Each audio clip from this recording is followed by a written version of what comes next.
नमस्कार मित्रों, पराशर ज्योति संस्थान के इस यूट्यूब चैनल पर आपका स्वागत है। मैं हूं एक बार फिर बबन कुमार सिंह।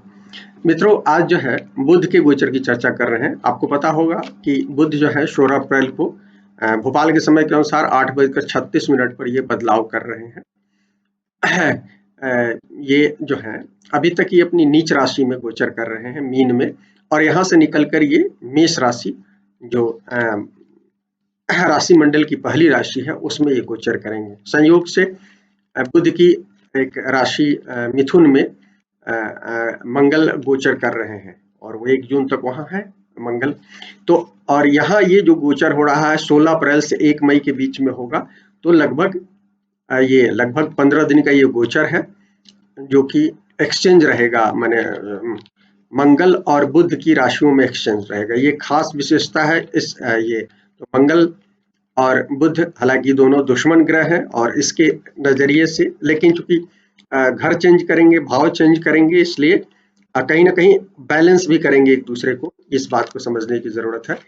आगे बढ़ने से पहले हमको बताएं, हाँ, एक और खास बात है कि ये गंडांत से गुजर रहे हैं। ये चूंकि मीन से मेष में आ रहा है, ये गंडांत है और गंडांत होने के कारण इसका असर रहेगा। माने आज कल सुबह तक आप महसूस करेंगे, आप महसूस कर रहे होंगे दिन से, जिन लोगों के मंगल बुध का कॉम्बिनेशन हो या नीच का बुध हो, ऐसे लोगों को ये विशेष रूप से महसूस हो रहा होगा। तो गंडांत और ये तीसरा है, इस गंडांत से तीसरा ग्रह है जो क्रॉस कर रहा है। सूर्य में पहले शुक्र गुजरे हैं अभी हाल में, उसके बाद सूर्य गुजरे हैं और ये बुध गुजर रहे हैं। तो ये एक महत्वपूर्ण चीज है। पंचांग की स्थिति बता देता हूँ। चैत्र शुक्ल पंचमी को ये बदलाव हो रहा है। गुरु इसके स्वामी होते हैं। शुक्रवार दिन है तो शुक्र इसके स्वामी होंगे। रोहिणी नक्षत्र है, चंद्रमा स्वामी होंगे। शोभन योग है, सूर्य उसके स्वामी होते हैं। वव कारण है, सूर्य इसके स्वामी है। देखिए इसमें 3 शुभ ग्रह है, बुध, गुरु, शुक्र और चंद्रमा। और सूर्य जो है 2 भाव के स्वामी है। संयोग से सूर्य उच्च के हैं और सूर्य इस मेष राशि में उच्च के बैठे हुए हैं और यहीं से इनका बुध का गोचर हो रहा है। तो कहीं ना कहीं ओवरऑल ये पंचांग की स्थिति आप बेहतर कह सकते हैं। खास एक बात ये जरूर है कि जो हम बताना चाहते हैं, बुध, शुक्र, सूर्य, ये तीनों के तीनों चंद्रमा ऐसे देखिएगा। अभी चूंकि अभी जो चंद्रमा है, जिस समय बदलाव हो रहा है, उसमें चंद्रमा जो है रोहिणी नक्षत्र का है। तो रोहिणी नक्षत्र का है, यहाँ से नैधन तारा में तीनों पड़ेंगे, बुध, शुक्र, सूर्य। तो ये एक कमी दिख रही है नैधन तारा में होने का कारण। तारा जो होते हैं ना, नौ तारा जिसको बोलते हैं, तो उसमें ये नैधन तारा में आ रहा है। तो ये थोड़ा सा प्रॉब्लमेटिक है। और वैसे भी मंगल जो है, मंगल की राशि में बुध का जाना या बुध की राशि में मंगल का जाना बहुत शुभ नहीं होता है। हालांकि ये बैलेंसिंग एक स्थिति है, क्योंकि दोनों एक्सचेंज में रहेंगे, ये जरूर है। यहाँ हम आपको बताते चले कि ये बुध मंगल राशि परिवर्तन है, तो ये कहीं ना कहीं मेष है, ये धर्म त्रिकोण का हिस्सा है ये।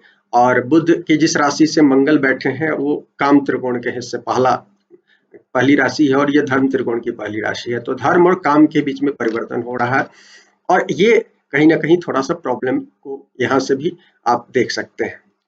लेकिन सबसे बड़ी चीज है कि हाँ, इसके कारण एक ड्रामेटिक चेंज।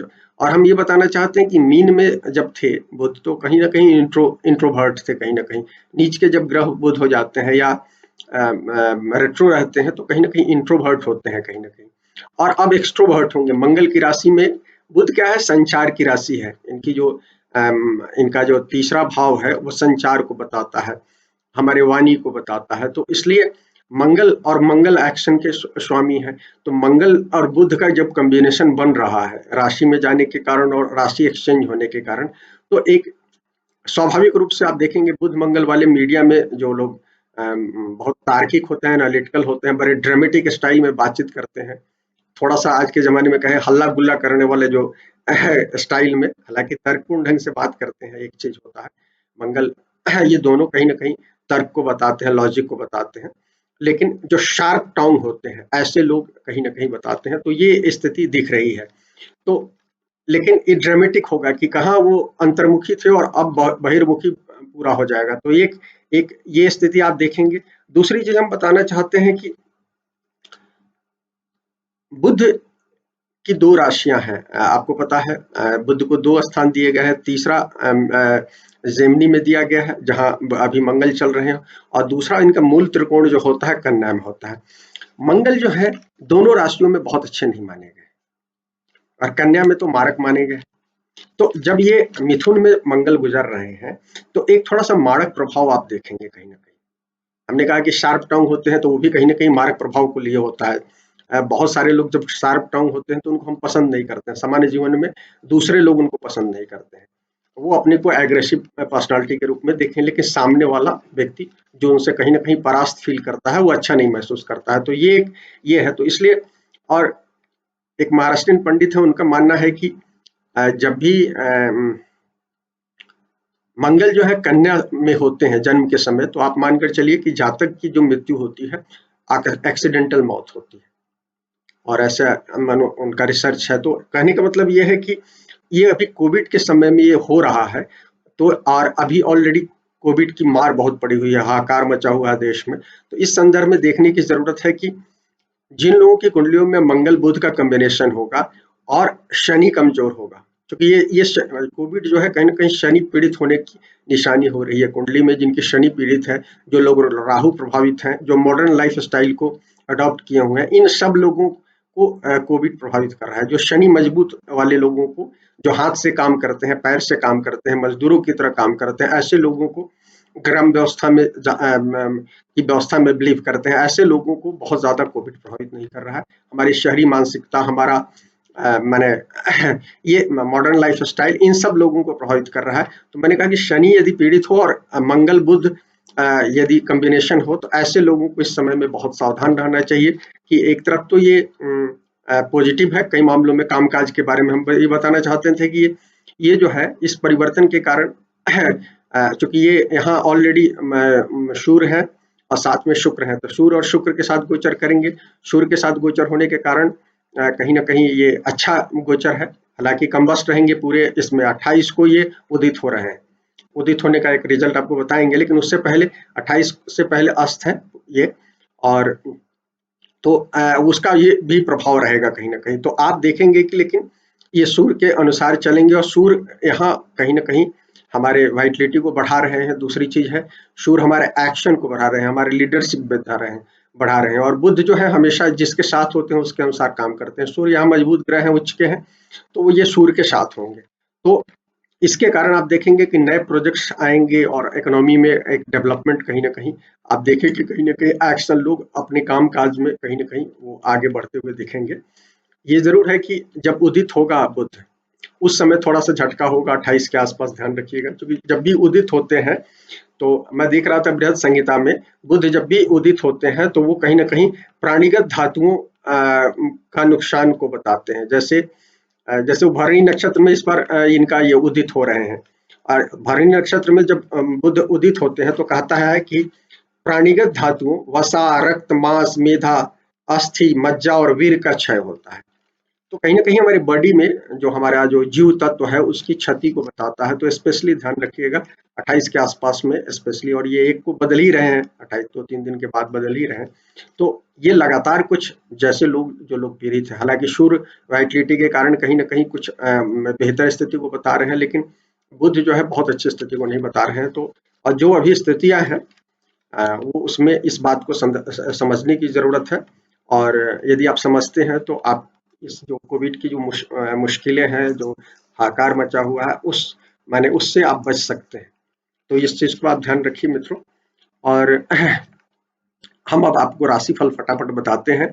ये आप चंद्रमा से देखिए, लग्न से देखिए। मेष लग्न राशि में तीसरे और छठे के स्वामी होते हैं, और ये पहले भाव में गोचर कर रहे हैं। कालपुरुष कुंडली के पहले भाव में यहाँ दिग्बली बुध कहे गए हैं, तो निश्चित रूप से और तीसरे भाव के स्वामी है और छठे भाव के स्वामी है। तो आप बुध और सूर्य के साथ हैं, तो आप अपने दिग्बल बुध के प्रभाव से, पराक्रम से सफलता हासिल करेंगे। शत्रु आपसे कहीं ना कहीं परास्त रहेंगे, शत्रु आपसे इस समय रहेंगे, लेकिन इसके कारण आपको मान सम्मान दफ्तर में मिलेगा, समाज में मिलेगा। कॉम्पिटिटिव आप रहेंगे, कॉम्पिटिटिव यदि आप मार्केट में है तो कॉम्पिटिटिव ढंग से आप क्या कहलाता है मार्केट में विजय हासिल करेंगे, शत्रु को पराजित करेंगे और अपने व्यापार को आगे बढ़ाएंगे। साथ में यदि कॉम्पिटिटिव एग्जाम वगैरह दे रहे हैं तो उसमें भी सफलता की ओर स्थिति को दिखा रहा है कहीं ना कहीं। तो कैरियर में एक डेवलपमेंट की ओर बता रहा है, जो मैंने कहा कि वो है। लेकिन सेहत का ध्यान रखिएगा, जो मैंने कहा, क्योंकि विपरीत ग्रह है और मंगल यदि आपकी कुंडली में पहले से पीड़ित है, शनि कमजोर है, तो निश्चित रूप से कोविड या इस तरह की कोई बीमारी के आप शिकार हो सकते हैं, आपकी कुंडली में है। साथ में विवाद से बचिए और बहुत लेन देन में अभी विश्वास नहीं रखिए। मित्रों, वृषभ लग्न राशि की बात करते हैं। इसमें दूसरे और पांचवें के स्वामी होते हैं। मूल त्रिकोण पांचवें में होता है और ये पांचवा जो है हमारे और ये 12वें भाव में जा रहे हैं। 12वां भाव विदेश का होता है, तो विदेश से शिक्षा वगैरह ग्रहण की स्थिति को बता रहा है। विदेश से यदि व्यापारिक आपके वो है संबंध है तो उसमें फायदा दिखा रहा है।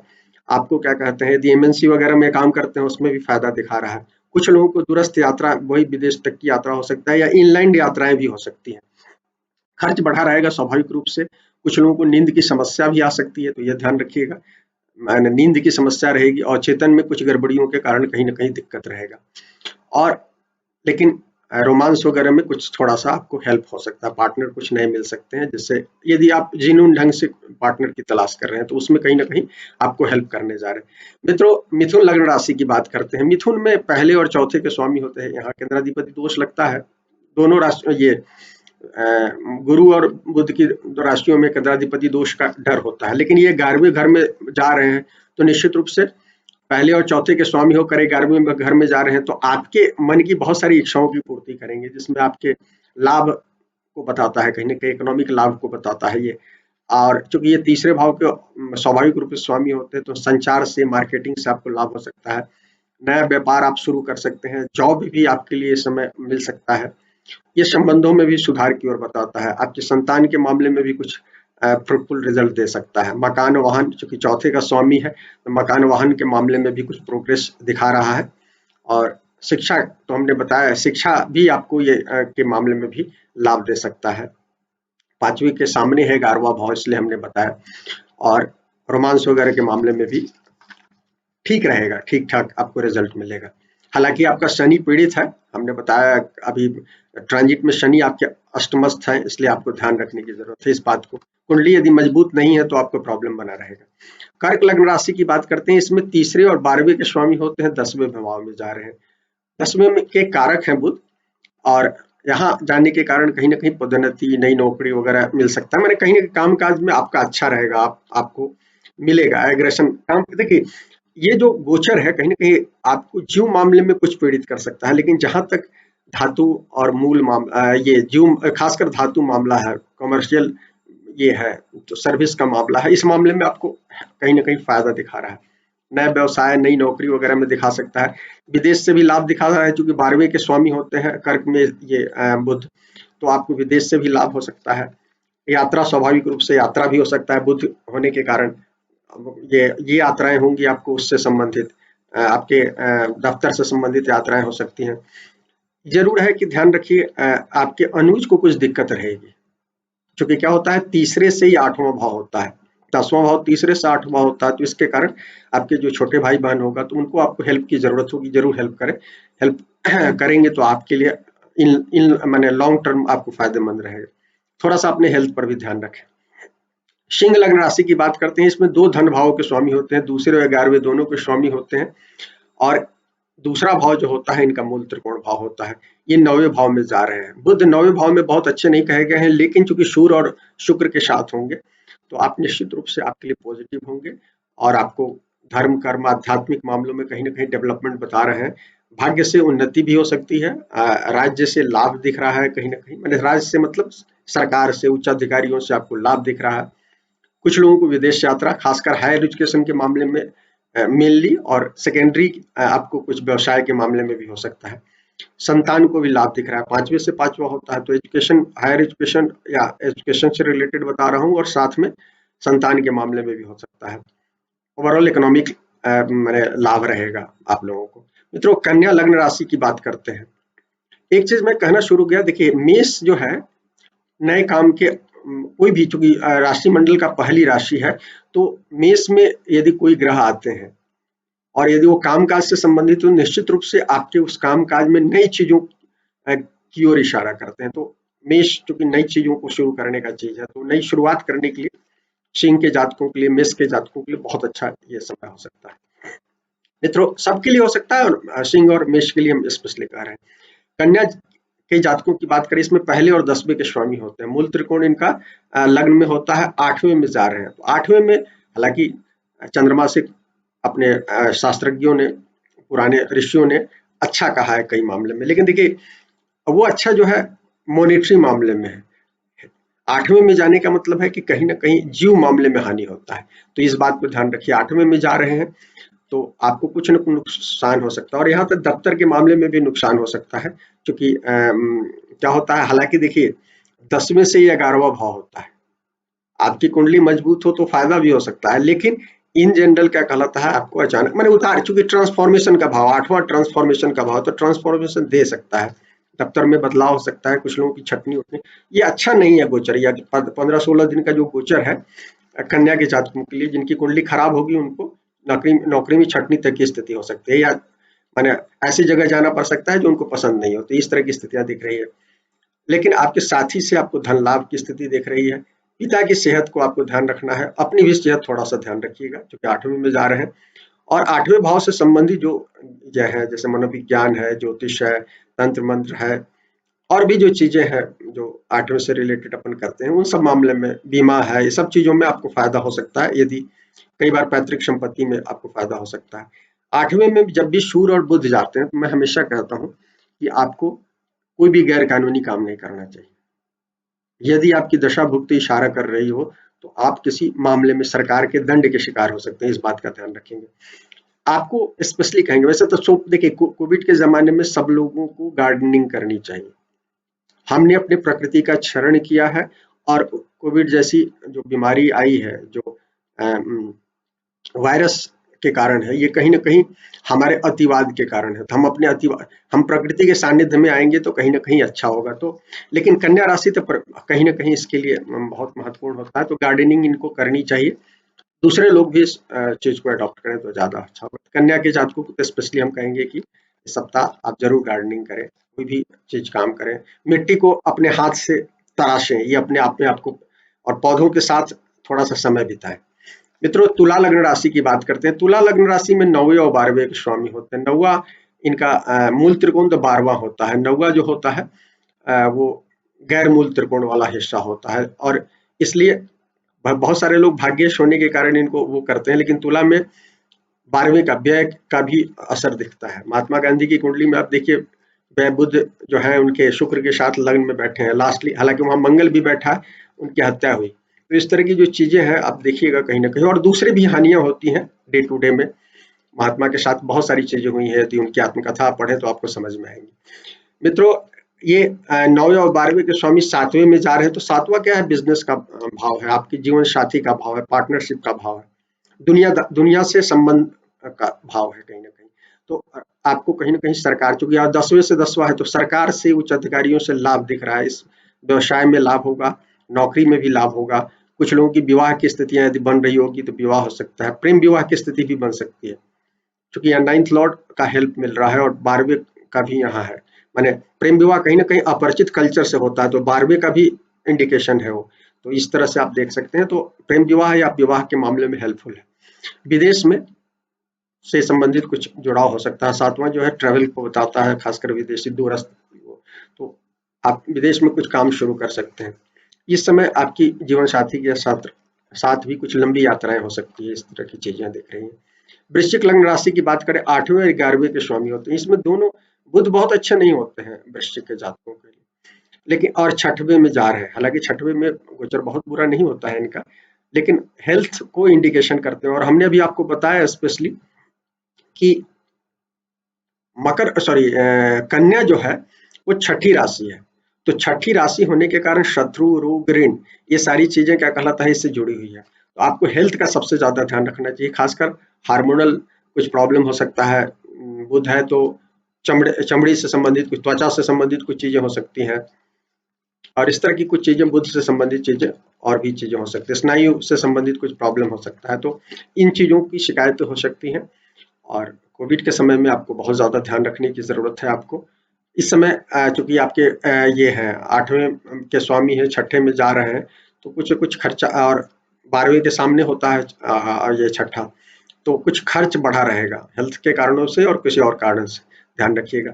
नौकरी में भी आप डोमिनेटिंग अपना स्वभाव यदि है, हालांकि सोबर होते हैं स्कॉर्पियन, लेकिन तो भी अंदर से पैशनेट होते हैं, तो इसके कारण कुछ दिक्कतें हो सकती हैं। तो ऐसे लोगों को सर्विस एटीट्यूड से काम करना चाहिए, तो ज़्यादा अच्छा होगा।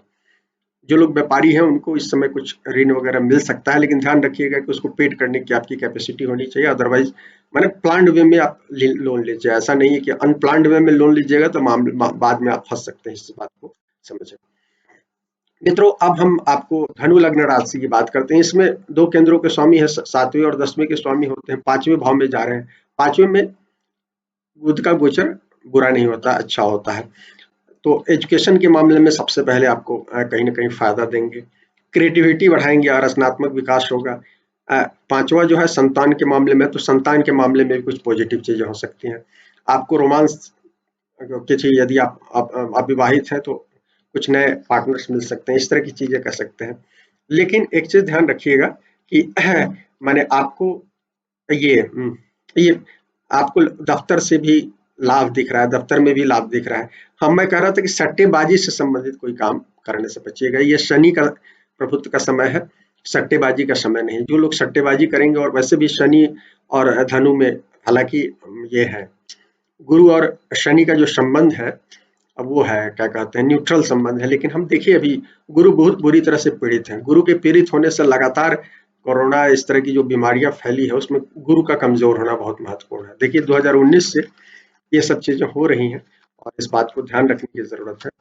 जब 9 नंबर में आए हैं, उस समय से शनि 9 नंबर में पीड़ित किए, 10 नंबर में पीड़ित किए हैं। जब तक ये 10 नंबर से शनि नहीं निकलते हैं, गुरु को पीड़ित कर रहे हैं। हालांकि गुरु आ गए हैं कुंभ में, अच्छा माना गया है, बावजूद उसके रिजल्ट दिख नहीं रहे हैं।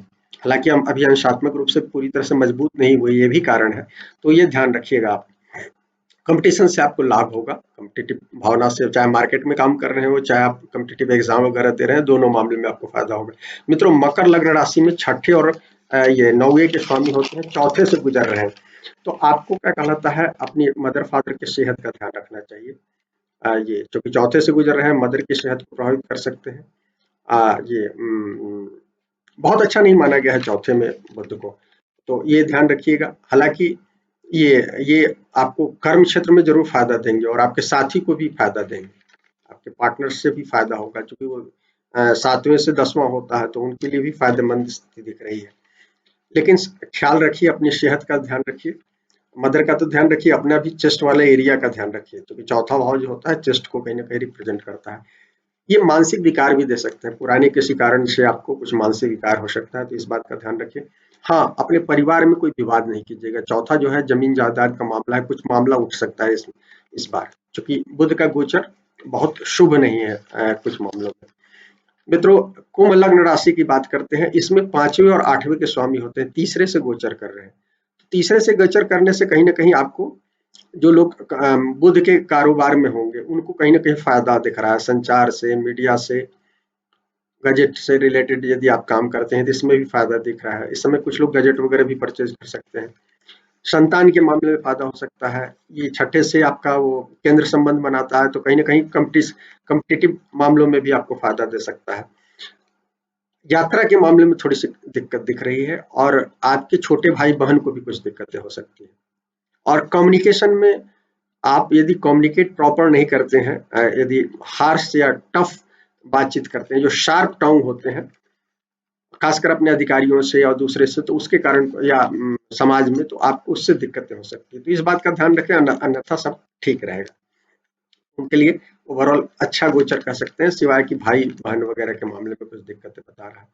मित्रों, मीन लग्न राशि की बात करते हैं। इसमें भी दोनों चौथे और 7वें के स्वामी होते हैं, दूसरे भाव में जा रहे हैं, तो स्वाभाविक है, चौथे के कारक दूसरे भाव में जा रहे हैं, तो धन संपत्ति, पारिवारिक मामलों में कई चीज आपको अर्थलाभ दिखा रहा है। कहीं ना कहीं माता से विशेष रूप से लाभ हो सकता है, और परिवार का साथ मिलेगा आपको कहीं ना कहीं। दफ्तर में भी कहीं ना कहीं, चूंकि ये त्रिकोण बाता है, अर्थ त्रिकोण का हिस्सा है दूसरा भाव, और ये तो इसलिए क्या कहलाता है, आपको कार्यालय में भी, व्यवसाय में भी कुछ लाभ दिख रहा है। कुछ लोगों को यात्रा हो सकती है इस समय में। लेकिन आप क्या कहते हैं, अपने साथी के सेहत का ध्यान रखें, क्योंकि 7वें से 8वां भाव होता है दूसरा भाव, उनके हेल्थ का थोड़ा सा ध्यान रखें और अपने भी ये मुंह वाले एरिया का थोड़ा सा ध्यान रखें तो बेहतर रहेगा। मित्रों, ये बुध के बारे में छोटा गोचर है, 15 दिन का गोचर है, लेकिन ऐसे मंगल के साथ एक्सचेंज के कारण ये महत्वपूर्ण गोचर हो रहा है। कोविड के समय में इसके भी कुछ परिणाम हो सकते हैं, अच्छे बुरे दोनों हो सकते हैं, तो इसको ध्यान रखें आप मित्रों। और इसके साथ वीडियो खत्म करता हूँ। यदि वीडियो पसंद आए तो लाइक करें, शेयर करें और हमारे चैनल को सब्सक्राइब करें। शुक्रिया मित्रों।